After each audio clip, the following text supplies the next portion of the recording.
राज्याचे ज्येष्ठ नेते माजी मंत्री मधुकरराव पिचड यांचं वयाच्या 84व्या वर्षी निधन झालेलं आहे आणि त्यांच्या या निधनानंतर अकोले तालुक्यामध्ये मोठी शोककळा पसरली आहे।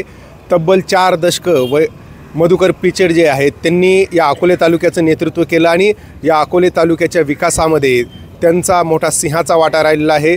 काही वेळातच नाशिक येथून त्यांचं पार्थिव जे आहे ते अकोले तालुक्यामध्ये दाखल होणार आहे।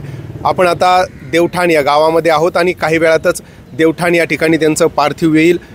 कार्यकर्ते जे आहेत ते शोकसागरात बुडालेले आहेत आणि मधुकरराव पिचड यांना अखेरचा सलाम, अखेरचा दंडवत, श्रद्धांजली अर्पण करण्यासाठी मोठ्या संख्येने कार्यकर्ते देवठाण या गावी एकत्र आलेले आहेत आणि याच ठिकाणाहून पिचड यांचं पार्थिव जे आहे ते अकोले या ठिकाणी त्यांचं जे कार्यालय आहे त्या ठिकाणी अंतिम दर्शनासाठी ठेवण्यात येणार आहे।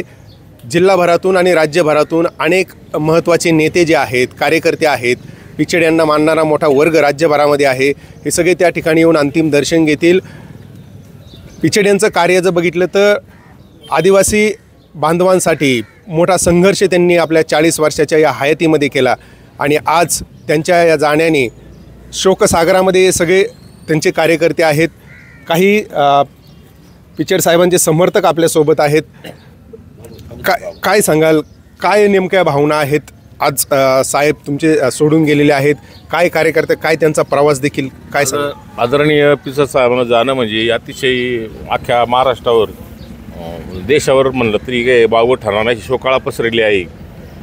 त्यांच्या हयातीत त्यांनी अनेक वर्ष 40-45 वर्ष राजकारण केलं, पण कधी राजकारण म्हणून राजकारण संपल्यानंतर प्रत्येक कार्य विरोधी पक्षाचा असू कोणाचा असू प्रत्येकाला न्याय देण्याचं काम त्यांनी केलं। कम्युनिस्ट पक्ष असतील, आमच्याकडे ते संचालक राहिलेत, मी पण 10-15 वर्ष संचालक राहिलो, पण कधीही त्यांनी असा दुजाभाव केला नाही।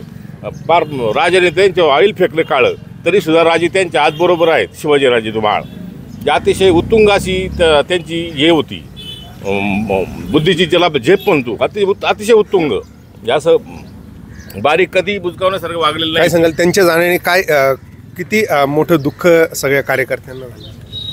एकदम असा दुःखद घटना घडली। अहिल्यानगर असेल पूर्ण संपूर्ण महाराष्ट्रावरही शोककळा पसरलेली आहे। स्वतः पिचड साहेब यांनी आमच्या देवठाण गावावर एकदम मोठी शोककळा पसरलेली आहे।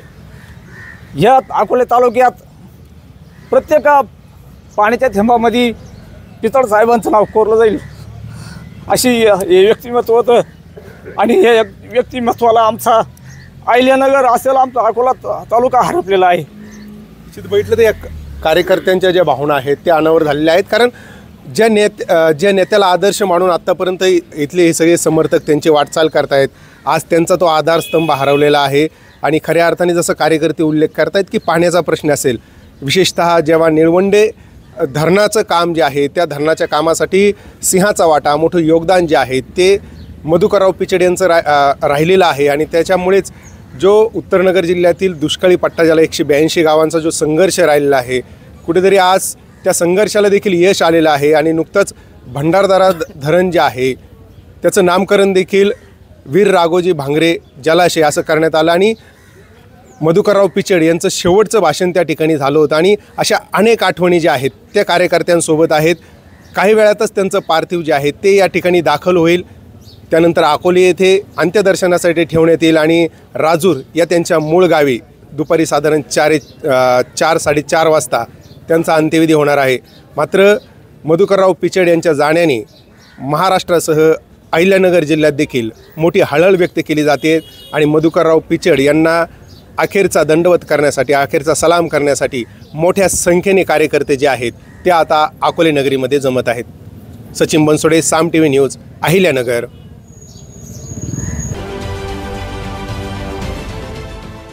देश विदेशातील प्रत्येक घडामोडींचे लाईव्ह अपडेट मिळवण्यासाठी आता साम टीव्हीच्या सर्व सोशल मीडिया प्लॅटफॉर्मला लाईक, फॉलो आणि सबस्क्राईब करा। तसंच सर्व नोटिफिकेशनसाठी बेल आयकॉन प्रेस करायला विसरू नका।